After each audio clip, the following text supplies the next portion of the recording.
It's always a pleasant sight when I come to the pulpit without my binder, isn't it, my friends?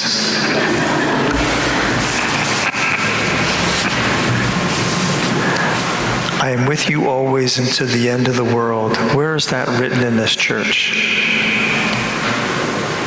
Right up there, Sue, right. Right up there. That's the Feast of the Ascension. Yep. It's interesting. Father or Bishop Barron was talking about that. And he was just saying, you know, when he ascended to heaven, it wasn't like he's gone. He now has a different perspective. Just like when the generals would always survey the armies, they would always go to the highest point so they could see how they were doing and where they would attack. Same with football, or any of the sports for that matter.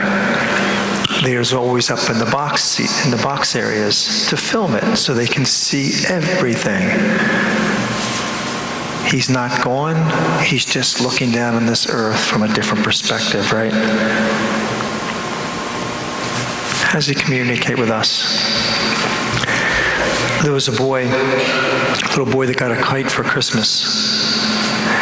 And his father bought him a long spool of rope, and the kite went up, and it was probably like a spring day like this, but more windier. And the kite went way up, and all the string was used. And his dad was kidding around with him, saying that the kite's probably gone. He said, "Oh no, Dad." He said, "It's still up there." He says, "How do you know?" He said, "I still feel the tugging on the string." And that's what the Holy Spirit does with us. It speaks by tugging our hearts, right? By tugging our hearts. What's the last thing he told him? Be a disciple. Live differently out in the world is what he's saying to his disciples. Edmund Hillary. Who's that? Sir Edmund Hillary. Do you guys know who he is? Yeah, Mount Everest, right.